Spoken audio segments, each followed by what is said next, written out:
تقریبا تمام دنیا این شخص رو میشناسن.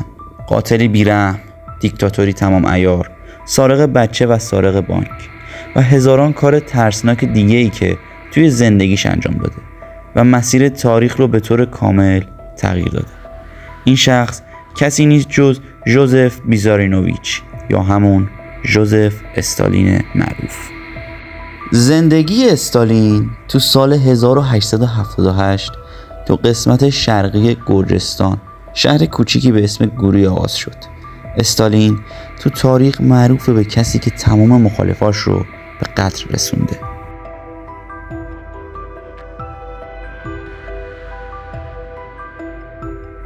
پدر استالین ویساریو جوگاشویلی نام داشت و اون یک کفاش بود. ولی خب وقتی کفشای جدید پا به میدون بازار گذاشتن، پدر استالین نتونست با اونها رقابت کنه و خانواده دچار یه فقر شدیدی شد. مادر استالین کاترین کالادزه نام داشت که زنی بسیار معتقد به دین مسیحیت بود و تو سن 16 سالگی با پدر استالین ازدواج کرد و قبل از استالین 2 فرزند اونها به دنیا آمده بودن ولی مرده به دنیا آمدن و وقتی استالین زنده به دنیا آمد اسم اون رو ژوزف یا یوسف گذاشتن که یک اسم مذهبی باشه. زمانی که ژوزف 10 سالش بود پدرش اونها رو ترک کرد. پدرش هم الکلی بود و هم خانواده رو مدام میزد. بعد از اینها مادر استالین برای درآوردن خرج خودش، خونه و پسرش توی خونه مردم کار میکرد. در نهایت ژوزف تونست تو سال 1888 تو کلیسای شهر گوری تحصیلات ابتدایی رو آغاز کنه. اونجا ژوزف شاگرد اول کلاس شد و همینجا بود که به بیماری آبله دچار شد. ولی خب تونست از شر این بیماری راحت بشه و اون رو شکست بده. توی دوران مدرسه استالین رفتار تند و خشنی با همکلاسیاش داشت و معلما بهش گفتن برای ادامه تحصیل به تفلیس بره و تو سال 1894 میلادی ژوزف تحصیلاتش رو تو مدرسه دینی شهر تفلیس آغاز کرد. تو مدرسه‌ای که شروع به درس خوندن کرد یک مدرسه مذهبی بود، ولی همونجا بود که تفکرات ضد مذهبی خودشون رو نشون دادن و چند بار گفت که به خدا اعتقادی نداره و همین موقع بود که با خوندن آثار کارل مارکس با تفکرات کمونیستی و ضد سرمایه‌داری آشنا شد. بعد هم به عضویت یک گروه زیرزمینی از فعالان کارگری در اومد. ژوزف به قدری غرق تو این اتفاقا بود که مدرسه دینی رو کنار گذاشت و فعالیت‌های سوسیالیستی خودش رو آغاز کرد.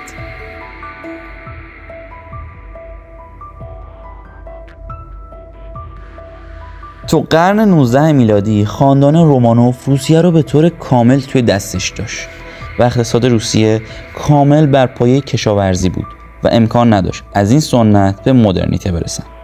بیشتر جمعیت روسیه رو افراد فقیر تشکیل میدادن و هیچ شانسی برای یک زندگی بهتر رو نداشتن. تعداد زیادی از این افراد به استخدام ارتش در اومدن و تو همین جا بود که شورش های شکل گرفت و دولت تزاری مجبور شد سیاست مشت آهنین رو پیاده کنه.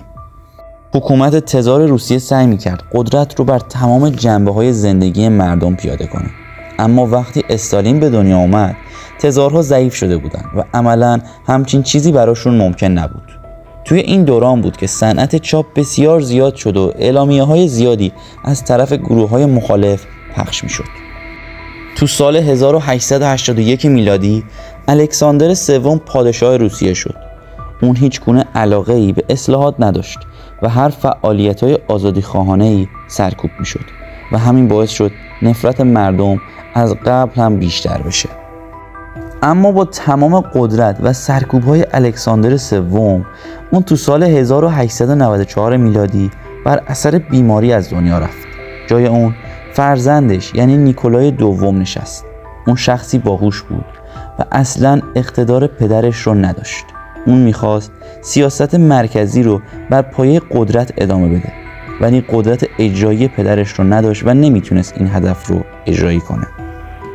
این شرایط باعث شد تا گروه‌های انقلابی سریعاً دوباره قدرت بگیرن و به میدون بیان و هدفشون هم یه چیز بود: حذف خاندان رومانوف از روسیه. توی همین اوضاع بود که گرجستان اعلام استقلال کرد و بهترین مکان برای رشد گروهک‌های مخالف با دولت بود.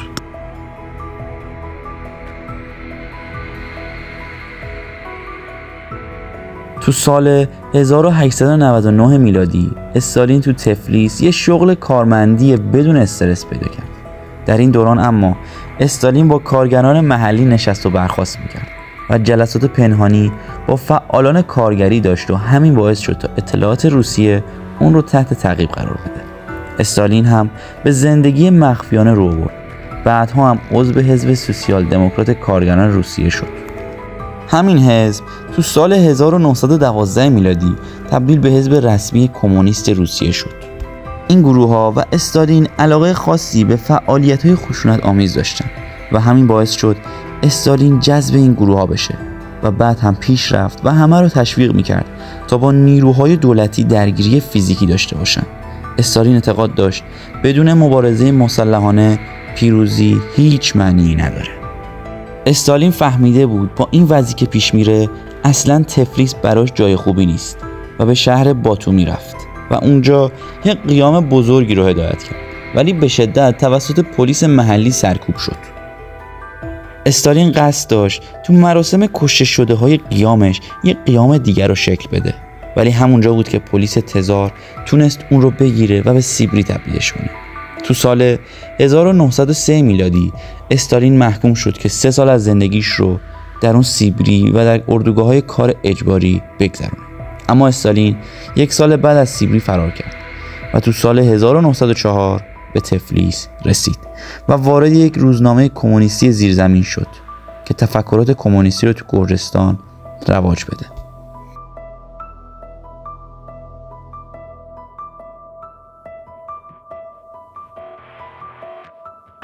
حزب کمونیست روسیه چند شاخه داشت که یکیش بولشویک‌ها بودن که تحت رهبری لنین و اون یکی منشویک‌ها بودن که از بولشویک‌ها ضعیف‌تر بودن و به قدرت اونها نمی‌رسیدن.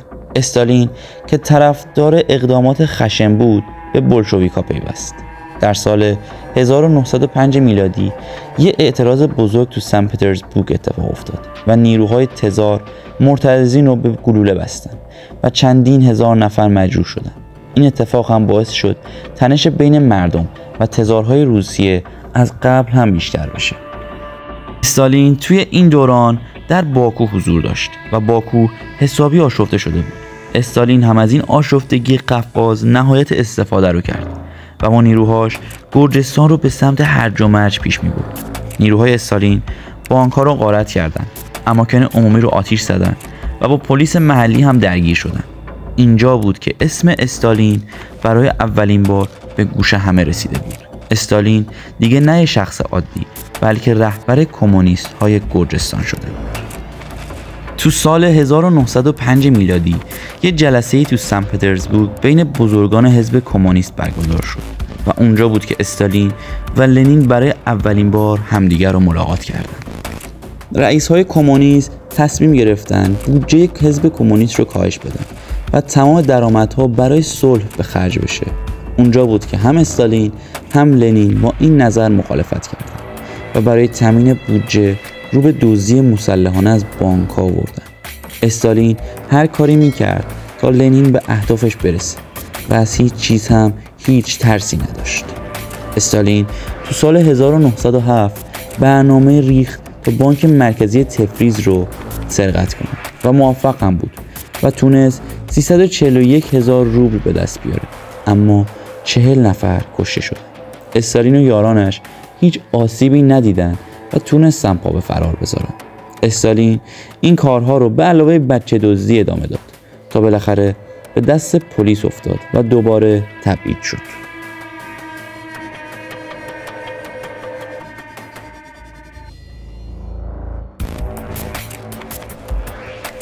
تو سال 1912 میلادی بود که لنین از استالین دعوت کرد به عضویت حزب مرکزی بولشویک‌ها در بیاد، ولی خب استالین تو چنگال پلیس بود. خیلی زود فرار کرد و به سن پترزبورگ رسید و توی روزنامه زیرزمینی به اسم پراودا مشغول شد و سمت سردبیری گرفت. توی همین روزنامه که بود از اسم مستعار استالین استفاده کرد و اشاره داشت به مرد آهنین، اسمی که تا پایان عمر و تا همین امروز همه اون رو با همین نام میشناسن. در طی سالهای بعد استالین بارها توسط حکومت دستگیر شد و تبعید میشد. ولی خب وقتی که جنگ جهانی اول شروع شد، استالین و یاراش به ارتش رفتن و بعد هم در سال 1917 انقلاب بزرگی تو سن پترزبورگ رخ داد و همونجا بود که تزارها به پایان رسیدن و دولت موقتی شکل گرفت که بسیار ضعیف بود. از اون ور چپ‌ها و بولشویک‌ها روز به روز قوی‌تر و قوی‌تر می‌شدن. در اینجا بود که لنین با استفاده از قدرت چپ‌ها و محبوبیتی که بین مردم داشت دست به کودتای قدرتمندی زد و قدرت کل کشور رو در دستش گرفت و این اتفاق تو همون سال 1917 اتفاق افتاد و لنین و بولشویک‌ها پیروز شدن و تونستن دولت موقت رو برکنار کنن.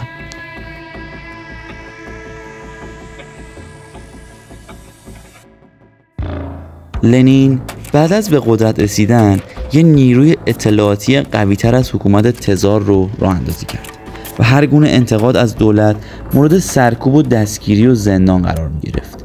لنین هر کاری می کرد تا اتفاقی که برای تزارها و دولت موقت افتاد برای شوروی تازه تأسیس و حکومت کمونیستی اتفاق نیفته.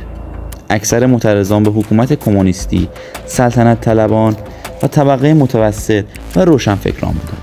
لنین همچنین پایتخت رو تغییر داد و به مسکو رفت تا هم در مرکز باشه و هم از شهر سلطنت طلب یعنی سن پترزبورگ فاصله بگیره تا بعدها به قدرت اونها رسیدگی کنه. این انقلاب و تمام این شرایط در وقتی بود که جنگ جهانی اول در جریان بود. اقتصاد نابود روسیه امکان نبرد با دشمن خارجی رو نمیداد. برای همین لنین وادار به امضای قرارداد صلح با آلمان شد و بخشی از خاک خودش رو از دست داد. روسیه از جنگ جهانی اول خارج شد ولی درگیر جنگ داخلی خودش شد بین ارتش سرخ و ارتش سفید. ارتش سرخ که شامل کمونیست ها بودن، اما ارتش سفید تمام گروهک های کوچیک و بزرگی بودن که مخالف کمونیست ها بودن.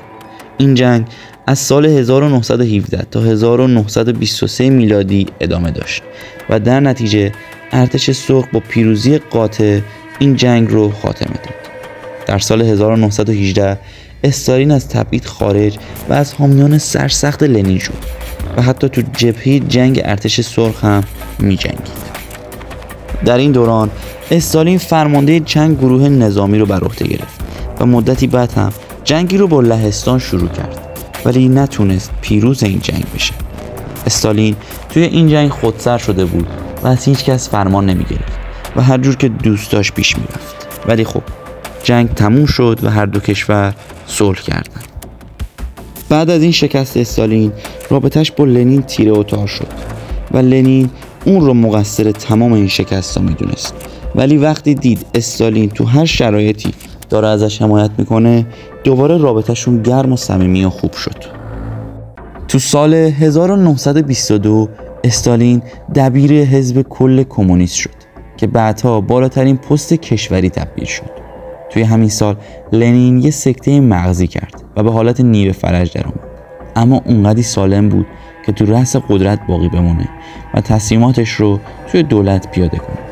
استالین که دست راست لنین بود به عنوان رابطه بین لنین و نماینده مردم به شمار میرفت. ولی خب اونقدر قدرتمند شده بود که میتونست تمام کارهای لنین رو کنترل کنه و روابطش رو با خارج محدود. ولی خب لنین تمام اینها رو میدید و تو همون بیماری شروع به بدگویی از استالین کرد و توی وصیت‌نامه‌ش هم نوشت که اگر استالین قدرت بگیره روسیه نابود میشه و به دیکتاتوری تمام عیار تبدیل میشه. اون به شدت از استالین بد میگفت و میخواست قدرت رو از استالین پس بگیره. لنین نهایتاً در سال 1924 از دنیا رفت.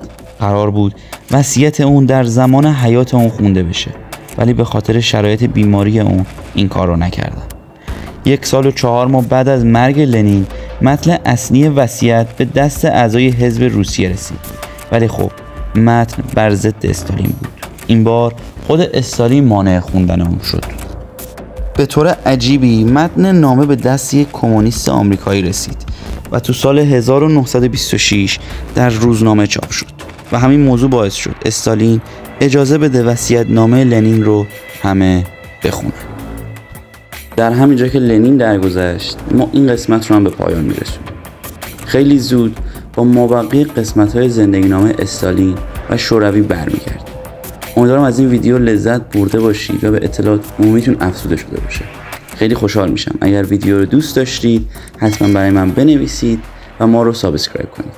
تا ویدیوی بعدی شما رو به خدای بزرگ میسپارم. بدرود.